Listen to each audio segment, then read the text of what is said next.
The Great Hall of the Galactic Council stretched for miles in every direction. Thousands of seats filled the vast space, each one holding a representative from one of the 47 member species. The air hummed with the sounds of different languages being translated through universal communicators. Some delegates breathed oxygen like humans, while others sat in special chambers filled with their home atmosphere. Elena Vasquez walked slowly toward the human section. Her black diplomatic uniform stood out among the colorful robes and exotic clothing of the other species. She had served as Earth's main ambassador for 15 years. In that time, she had learned to speak carefully and follow the Council's ancient rules. The Council had existed for over 3,000 years.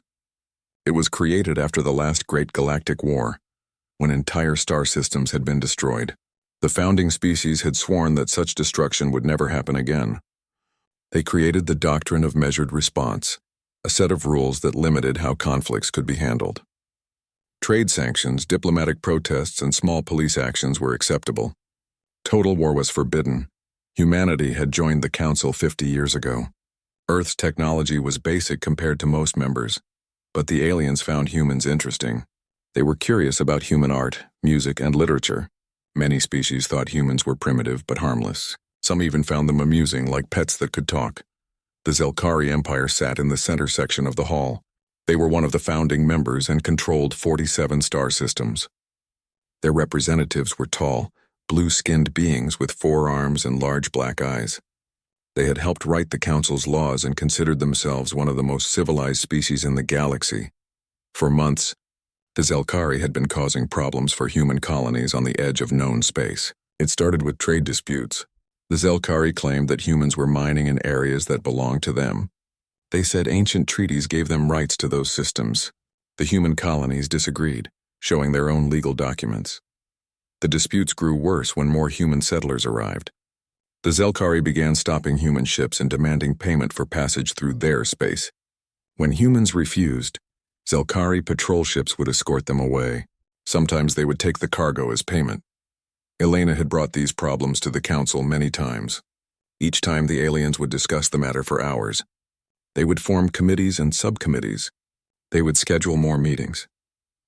But nothing real ever happened.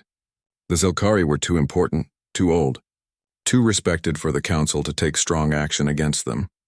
3 weeks ago, everything changed. The human colony of New Geneva sat on the 3rd planet of the Kepler 442 system. 50,000 people lived there, including 15,000 children. They grew food, mined rare metals, and built a peaceful life far from Earth. The colonists had all the proper permits and legal documents. They had followed every Council rule. The Zelkari called it a police action. They said the humans were stealing resources and needed to be stopped.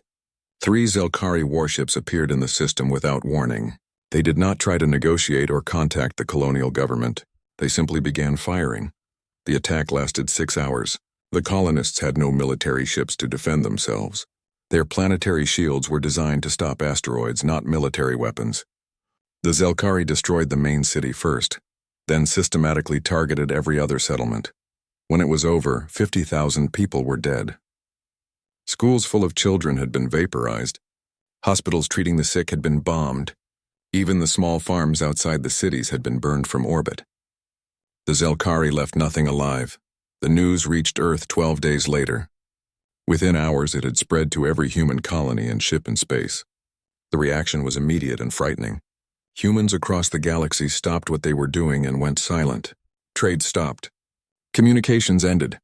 It was as if the entire human species had suddenly held its breath. Elena remembered the emergency meeting in the Council chambers. She had requested immediate action against the Zelkari. She had presented evidence of the attack, including recordings from the few survivors who had escaped in small ships. The images were horrible. Entire city blocks turned to glass. Children's playgrounds reduced to ash. The Council had listened politely. They had expressed shock and concern. Several delegates had made speeches about the tragedy. The Altarian representative, oldest member of the Council, had called for calm and careful consideration. Then they had voted. The result was exactly what Elena had expected. The Council issued a formal condemnation of the Zelkari Empire. They imposed trade restrictions for 6 months. They demanded that the Zelkari pay compensation to the families of the victims. It was the strongest response allowed under the doctrine of measured response. Elena had sat in her chair, watching the aliens congratulate themselves on their decisive action.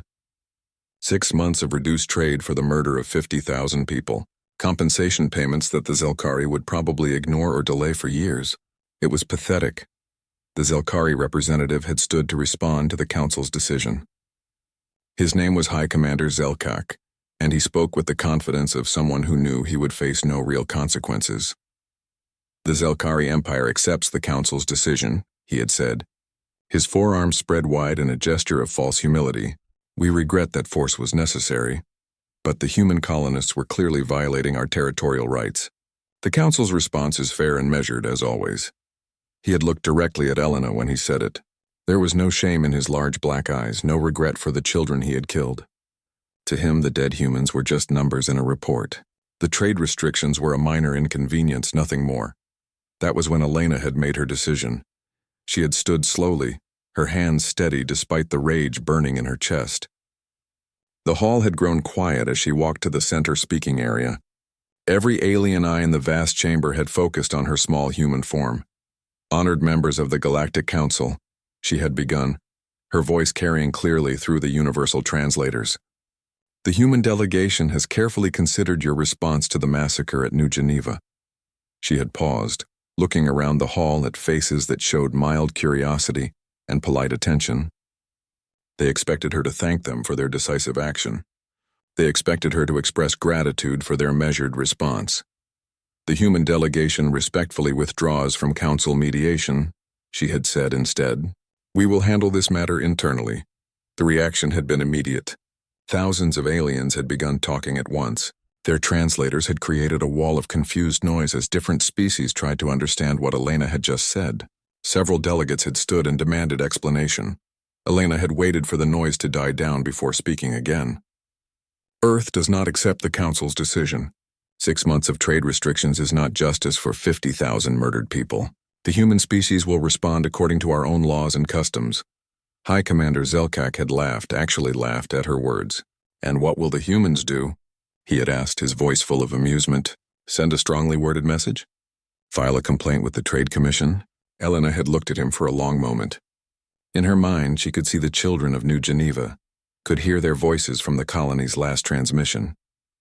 They had been singing in their school when the bombs fell. You killed our children, she had said quietly. All of them. Every single child on that world. Something in her voice had made the Zelkari's laughter stop. For just a moment, his confident expression had wavered. The human response will be proportional to that crime, Elena had continued. We will handle this matter in the human way. She had turned and walked out of the chamber without another word. Behind her, the hall had erupted in confused discussions. Aliens who had never seen human anger did not understand what they had just witnessed. They thought Elena was simply upset, that she would cool down and return to negotiations in a few days. They had no idea what was coming. The first sign that something was wrong came from the trade stations. Captain Threx of the Vegan Merchant Guild had been doing business with humans for 20 years. They were reliable customers who paid on time and never caused trouble. His cargo ship, the Profitable Journey, made regular stops at human colonies to trade alien luxuries for Earth-made goods. When he arrived at the human colony of Armstrong Station, he found the docking bays empty. The traffic control system guided him to his usual berth, but no human workers came to unload his cargo. The station seemed deserted. Armstrong Control, this is Captain Threx requesting assistance, he said into his communicator. Captain Threx, your cargo will not be needed at this time, came the reply. The human voice was polite but firm. Please depart the system immediately. I don't understand, Threx said. We have contracts. I've brought the medical supplies you ordered last month. All contracts with non-human entities have been suspended, the voice said. This is a security measure. Please leave now. Similar scenes played out across human space. Alien merchants found their goods refused and their ships turned away. Human traders recalled their vessels from alien systems. Diplomatic missions shut down overnight. The humans who had been working on alien worlds simply vanished, taking transport ships back to human space. Within 72 hours, humanity had completely cut itself off from the rest of the galaxy. At the Galactic Council headquarters, Emergency meetings tried to understand what was happening. The Altarian delegation sent messages to Earth asking for explanation. The Centauri Federation offered to mediate between humans and Zelkari. Even species that rarely involved themselves in politics expressed concern. All messages received the same response. The human government is currently unavailable for external communications. This is a temporary measure. High Commander Zelkak was not worried. The Zelkari military had been watching human space through long-range sensors. They saw human ships moving around, but nothing that looked dangerous. The humans had shown their cards during their 50 years in the Council. They had small fleets of basic warships and simple technology. Their colonies were lightly defended, and their military was tiny compared to major galactic powers. Let them sulk, Zelkak told his officers during a strategy meeting. When their economy starts failing without galactic trade, they will come back begging for mercy. He was planning to expand Zelkari territory into the former human buffer zones.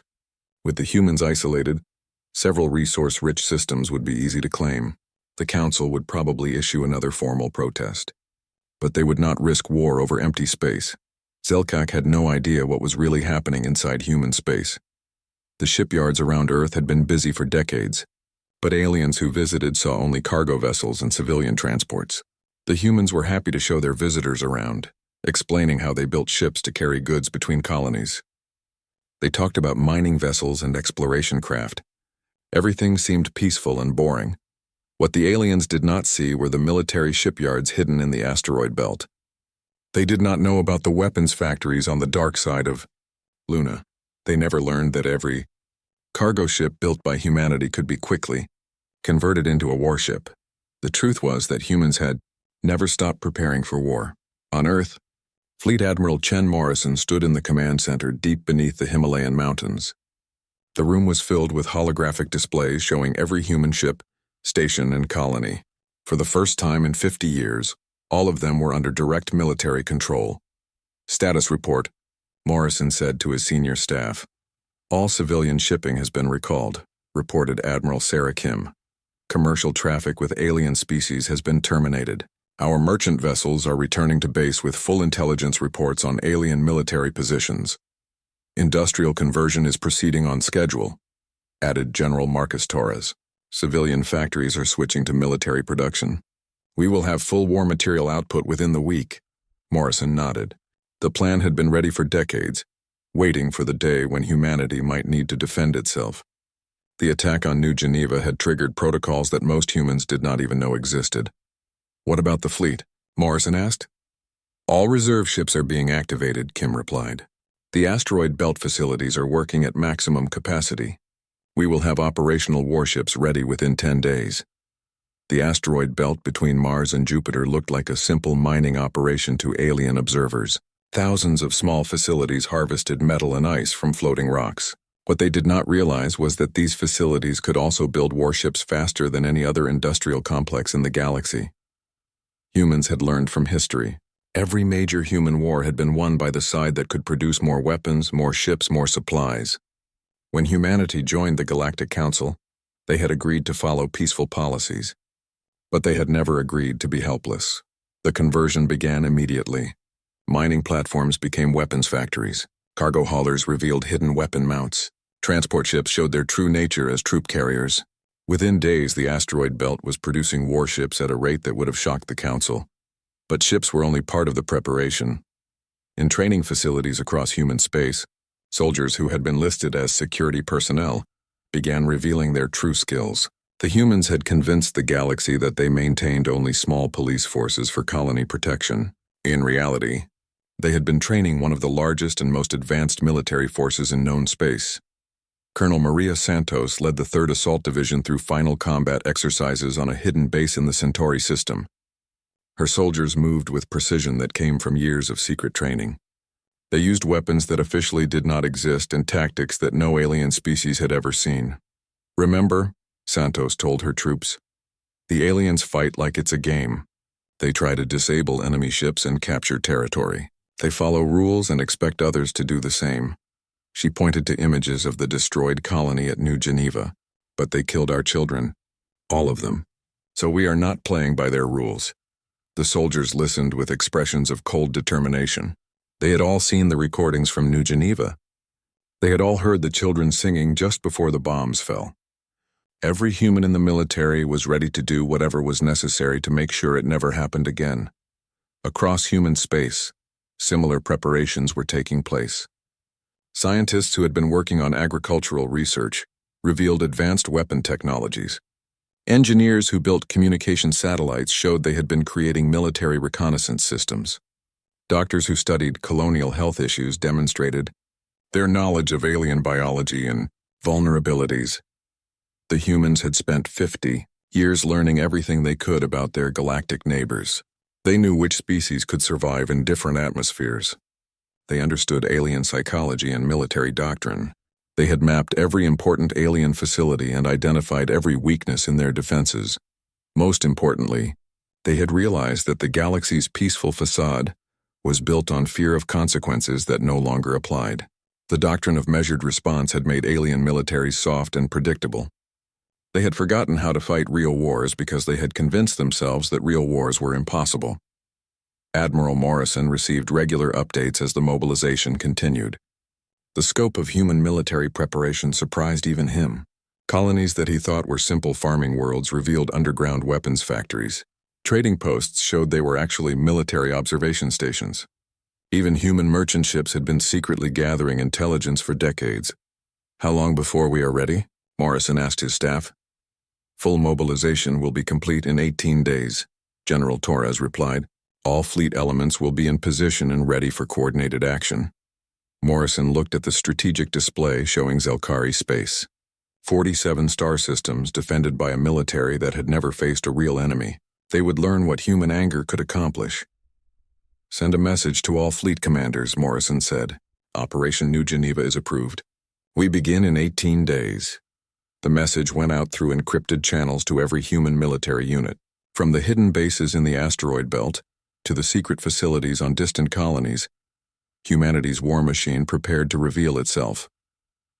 The Zelkari thought they had killed 50,000 helpless civilians. They were about to discover they had actually killed the children of the most dangerous predator species in the galaxy. The countdown had begun. The attack began at exactly 800 Galactic Standard Time across all 47 Zelkari star systems. High Commander Zelkak was eating his morning meal when the alarm started screaming. His aide rushed into his private chambers on the Zelkari homeworld, all four arms waving in panic. "Commander, we are under attack," the aide shouted. "Human ships have appeared in every system!" Zelkak dropped his food and ran to the command center. The main display showed tactical information from across the Zelkari Empire, and what he saw made his blood turn cold. Hundreds of human warships had emerged from hyperspace simultaneously, their weapons already firing. "How many ships?" Zelkak demanded. "We are still counting," his tactical officer replied, his voice shaking. "At least 300 in this system alone. Intelligence estimates over 2,000 across all our territories." Zelkak stared at the numbers. 2,000 warships? The humans were supposed to have a tiny fleet of outdated vessels. Where had these ships come from? "Sir," another officer called out, "we are receiving a transmission from the human fleet." "Put it on the main screen," Zelkak ordered. The image that appeared was of a human woman in military uniform. Her rank insignia showed she was a fleet admiral, but Zelkak had never seen her before. Her face was calm, almost expressionless, but her eyes held something that made Zelkak's skin crawl. "This is Admiral Sarah Kim of the Earth Defense Force," the woman said. "We are here in response to your massacre of 50,000 human civilians on New Geneva. You killed our children, now you will face the consequences." "This is High Commander Zelkak of the Zelkari Empire," he replied, trying to keep his voice steady. "You are violating Galactic Council law. I demand you withdraw immediately." Admiral Kim smiled, but there was no warmth in it. "The human species is no longer bound by Council law. We have withdrawn from all treaties and agreements. What happens next follows only human law." "What do you want?" Zelkak asked. "Total surrender of all Zelkari military forces," Kim replied. "Complete disarmament of your empire. War crimes trials for everyone involved in the New Geneva massacre." Zelkak felt his confidence returning. These demands were ridiculous. Impossible. The Zelkari Empire has existed for over 1,000 years. We will never surrender to primitive humans. Admiral Kim nodded as if she had expected this answer. Then you have chosen extinction. All human ships commence Operation New Geneva. The transmission ended and the attack began in earnest. Zelkari ships that had been scrambling to respond found themselves outmatched in every way. Human weapons punched through their shields like they were made of paper.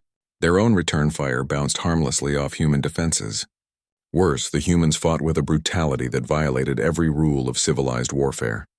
When Zelkari ships tried to surrender, the humans ignored them and kept firing.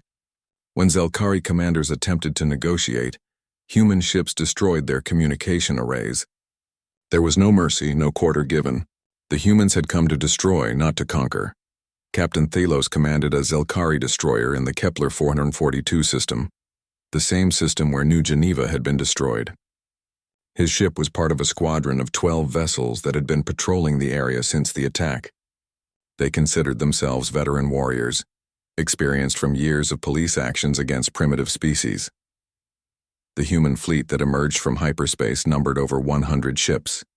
They were larger than anything the Zelkari had expected, armed with weapons that glowed with dangerous energy. But most terrifying was the way they moved.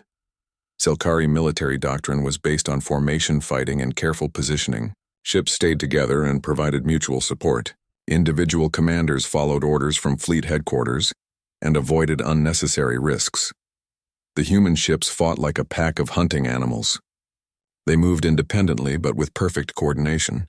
When Thalos tried to target one human ship, 3 others would attack him from different angles. When he fell back to regroup, human ships would pursue him without mercy. They fight like savages, his weapons officer shouted over the sound of explosions. No, Thalos replied, watching human ships tear through his squadron. They fight like predators. His ship lasted 6 minutes. Similar scenes played out across all Zelkari space. The humans had studied their enemies carefully and knew exactly how to exploit their weaknesses. Zelkari ships were designed for show as much as function, with elegant curves and beautiful decorations. Human ships were built purely for war, ugly and efficient killing machines. More importantly, the humans understood something that the Zelkari had forgotten. War was not a game with rules. It was about destroying your enemy's ability to fight back. The humans did not try to capture Zelkari ships or territory.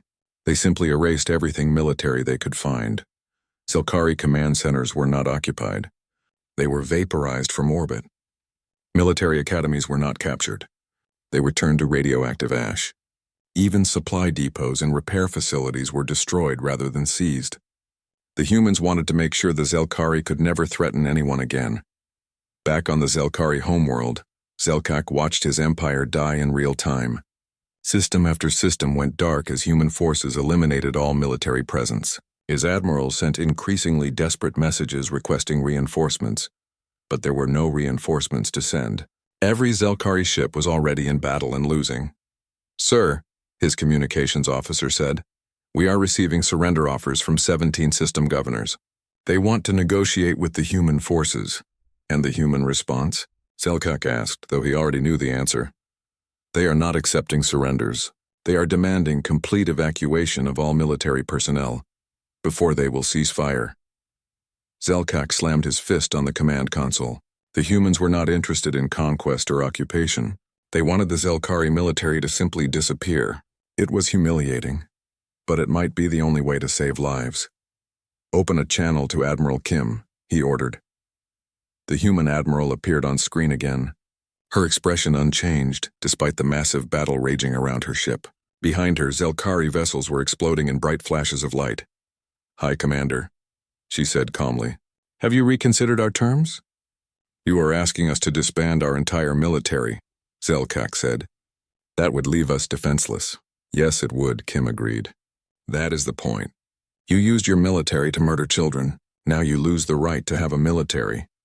"The Galactic Council will never accept this," Zelkak protested. "They will intervene." Admiral Kim's smile returned, cold and terrible. "The Galactic Council is welcome to try. In fact, we are hoping they will." The transmission ended again, and Zelkak realized the horrible truth. The humans were not just destroying the Zelkari Empire.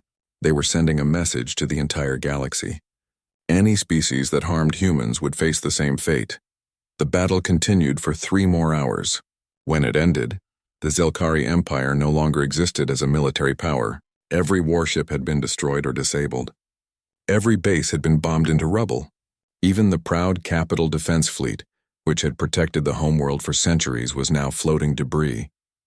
But the humans had done something else that shocked observers throughout the galaxy. They had conducted the largest military operation in galactic history, with almost no casualties. Their ships had coordinated perfectly, their weapons had been devastatingly accurate, and their tactics had been flawless. It was not just a victory. It was a demonstration of superiority so complete that it redefined what military power meant in the galaxy. Admiral Kim stood on the bridge of her flagship, looking at the tactical display that showed the total destruction of Zelkari military forces. Her communications officer approached with a report. "Admiral, we are receiving messages from across the galaxy. News of the battle is spreading. Multiple species are requesting information about human military capabilities. Let them wonder," Kim replied. "Send a single message to the Galactic Council. Tell them that justice has been served for the children of New Geneva. Tell them that humanity is no longer bound by their doctrine of measured responses. And if they ask about our next move," the officer asked. Kim looked out at the stars, knowing that somewhere out there, alien species were reconsidering everything they thought they knew about humanity. "Tell them we are waiting to see who makes the next mistake." The message went out across the galaxy, carried by ships and communication networks that could not stop the spread of the news. The humans had revealed themselves as something no one had expected, a species capable of total war. And they were just getting started. The emergency session of the Galactic Council had been called within hours of the Zelkari defeat. Representatives from all member species gathered in the Great Hall, their conversations filled with shock and disbelief. The humans had done the impossible. They had completely destroyed the military power of a founding council member in less than a day. Chancellor Vorthak of the Altarian Federation called for order. As the oldest member of the council, he had lived through many crises, but nothing like this. The Altarians had helped create the peaceful galactic order that had lasted for 3,000 years. They believed in negotiation, compromise, and gradual solutions to problems.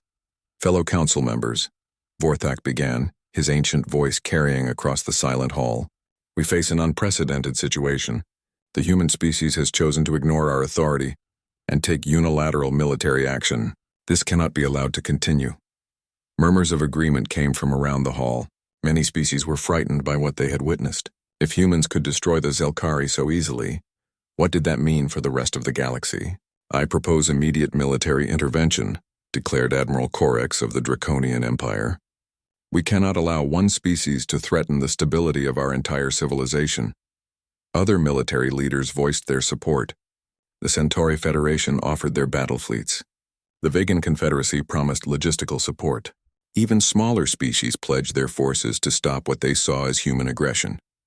Within 3 hours, the Council had assembled the largest military force in galactic history. 12 different species contributed ships and personnel. The combined fleet numbered over 8,000 vessels, commanded by some of the most experienced admirals in known space. Admiral Corex took overall command of the intervention force. The Draconians were proud warriors who had built their reputation through centuries of successful military campaigns. They understood strength and respected only power. To them, the humans had shown impressive tactical skills, but numbers and experience would prevail. "The humans cannot possibly stand against the combined might of the Council," Corex told his staff as the fleet prepared to move. "They may have surprised the Zelkari, but they will not surprise us." The plan was simple and overwhelming. The Council fleet would jump into human space and demand immediate surrender. If the humans refused, the combined firepower of 12 species would convince them to be reasonable. No single species, no matter how advanced, could stand against such odds. The fleet assembled at the edge of human territory, just outside the Sol system. Long-range sensors showed human ships moving around Earth and its colonies, but nothing that looked like preparation for battle. Perhaps the humans understood they were outmatched and would surrender without a fight. Admiral Corex opened a communication channel to Earth. "This is Admiral Corex commanding the Galactic Council. Intervention Force, you have 24 hours to surrender all military forces and submit to Council authority." Failure to comply will result in military action. The response came from Fleet Admiral Chen Morrison, speaking from Earth's Military Command Center. Admiral Corex, the human species, no longer recognizes Council authority. We suggest you withdraw your forces immediately. You are vastly outnumbered, Corex replied. Our fleet contains 8,000 warships from 12 different species. You cannot possibly resist such a force. Morrison's expression remained calm. Admiral, you are correct that we are outnumbered. However, you are making the same mistake the Zelkari made. You are assuming that numbers matter more than capability. Surrender now and avoid unnecessary bloodshed, Corex demanded. The bloodshed will not be unnecessary, Morrison replied quietly. It will serve as an education for the rest of the galaxy. The transmission ended and Admiral Corex gave the order to advance. The Council fleet moved into human space in perfect formation, their weapons powered and shields raised. They expected to face desperate resistance from outgunned human forces. Instead, they encountered something impossible. The human fleet that met them at the edge of the Sol system was enormous. Ships emerged from behind planets, from asteroid fields, from hidden positions throughout the system. The tactical display showed more and more contacts appearing as human vessels revealed themselves. How many ships are there?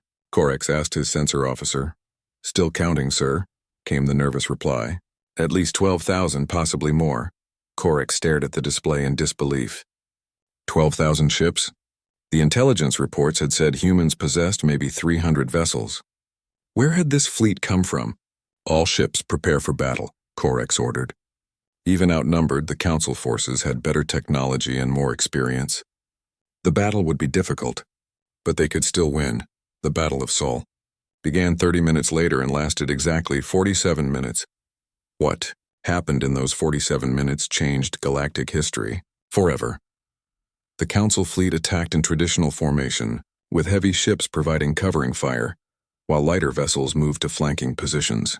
It was a proven tactic that had worked for centuries against every enemy they had ever faced. The humans did not use traditional tactics. Instead of meeting the Council fleet head-on, human ships scattered and attacked from every direction at once. They moved faster than anything the aliens had ever seen, their weapons firing with impossible accuracy. But most shocking was the power of their technology. Human weapons cut through Council shields like they were made of air. Their own defenses seemed to absorb alien fire without damage. Ship after ship in the Council fleet found itself overwhelmed by opponents that were individually superior. In every way. Captain Zelios of the Centauri battlecruiser, Determination watched in horror as human ships destroyed his squadron. His vessel was supposed to be one of the most advanced warships in the galaxy. Armed with weapons that could crack planets and protected by shields that had never been penetrated, a single human destroyer approached his ship. It was half the size of his battlecruiser, but moved with the agility of a fighter craft. When it opened fire, Zelios felt his ship shake under impacts that should have been impossible. Shields at 30%, his engineering officer shouted. How are they penetrating our defenses? Zelios had no answer. The human destroyer continued its attack, joined by 2 more vessels that appeared from nowhere. Within minutes, the Determination was dead in space, its weapons destroyed and its engines offline. But the humans did not destroy the helpless ship. Instead, they moved on to other targets, leaving the Determination drifting but intact. It was as if they wanted survivors to witness what had happened. Similar scenes played out across the battle space. Council ships that had seemed invincible were systematically disabled or destroyed. The proud fleets of 12 species were being dismantled by human forces that fought with precision and coordination that seemed impossible. Admiral Corex tried to rally his forces, but nothing worked. His ships could not match human speed or firepower. His tactics were anticipated and countered before he could implement them. Worst of all, the humans seemed to know exactly where to hit each alien ship for maximum effect. They know our weaknesses, Corex realized with growing horror. They have studied us for years. It was true. During their 50 years in the Council, humans had carefully observed every alien species. They knew which hull sections were most vulnerable on each ship design. They understood the tactical doctrines and communication protocols of every alien military. They had prepared for this battle for decades. After 30 minutes of combat, the Council fleet was in full retreat. Ships that could still move were fleeing toward the edge of the system. Vessels too damaged to escape were surrendering or abandoning ship. The largest military force in galactic history had been completely defeated by a species they had considered primitive. Admiral Corex found himself alone on his flagship's bridge, his crew having evacuated to escape pods. His ship was heavily damaged but still functional. Around him, the debris of 8,000 warships drifted in space, a monument to alien overconfidence. A communication signal came from the nearest human ship. Admiral Morrison appeared on the screen, his expression unchanged despite the overwhelming victory he had just achieved. "Admiral Corex," Morrison said politely, "your ship is disabled but not destroyed. You may retreat and carry word of this battle back to the Council." "How?" Corex asked, his voice barely a whisper. "How did you defeat us so easily?" Morrison considered the question for a moment. "Admiral, your species have lived in peace for so long that you have forgotten how to wage real war. You fight with rules and limitations, trying to minimize casualties and preserve infrastructure. These are the habits of civilized beings." He gestured toward the wreckage around them. "Humans remember what we were before we became civilized. We remember that war is not a game with rules. It is about destroying your enemy's ability to threaten you. We have spent 50 years learning everything about you while pretending to be harmless. Today, you learned the price of that mistake." "What happens now?" Corex asked. "Now you return to the Council and tell them what you have seen," Morrison replied. "Tell them that humanity is no longer bound by their limitations. Tell them that we will protect our people with whatever force is necessary. And if the Council refuses to accept this?" Morrison's expression grew cold. "Then the Council will learn why the Great Hall of the Galactic Council had never been so quiet."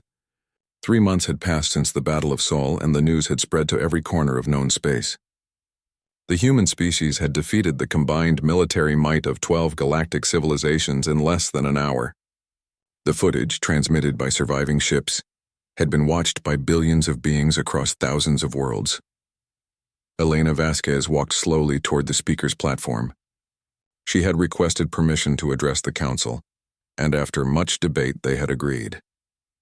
The aliens were desperate to understand what had happened and what it meant for the future of galactic civilization. The hall was packed with representatives from all 46 remaining member species. The Zelkari seats sat empty, a reminder of what happened to those who harmed human children. Many delegates looked nervous, some even frightened. They had all seen the battle recordings. They knew what human weapons could do. Elena reached the center of the hall and looked around at the thousands of alien faces staring down at her. For 50 years, she had stood in this same spot and spoken carefully, following protocols and respecting traditions. Today would be different. "Honored members of the Galactic Council," she began, her voice carrying clearly through the universal translators. "I have returned to clarify humanity's position in this galaxy." Chancellor Vorthak leaned forward in his seat. The ancient Altarian had been struggling to understand the new reality since the human victories. "Ambassador Vasquez, the Council demands an explanation for your species' actions.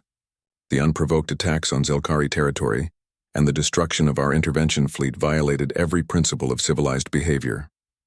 Elena looked at him calmly. "Unprovoked?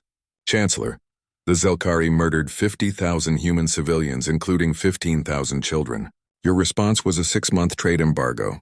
Did you really expect us to accept that as justice?" "The Council's response followed established protocols," Vorthak replied. "We have maintained galactic peace for 3,000 years through measured responses and diplomatic solutions." "You have maintained the illusion of peace," Elena corrected. "Your system only works when everyone agrees to be victims. The moment someone refuses to accept injustice, your entire philosophy collapses." She gestured toward the empty Zelkari section. "The Zelkari believed they could kill our children because they knew you would do nothing meaningful about it. Your measured response doctrine taught them that human lives were cheap. We have corrected that misunderstanding." Admiral Corex stood from his seat among the Draconian delegation.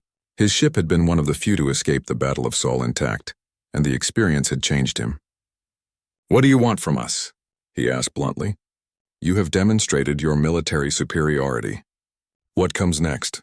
Elena smiled, but there was no warmth in it. "Admiral, you assume we want something from you. That assumption reveals how little you understand about human nature." She walked slowly around the speaker's platform, her eyes moving from one alien delegation to another. "For 50 years, Humanity participated in this council because we believed in the dream of peaceful cooperation between species. We followed your rules, respected your traditions, and accepted your limitations on our behavior. But you have shown us the truth about your civilization.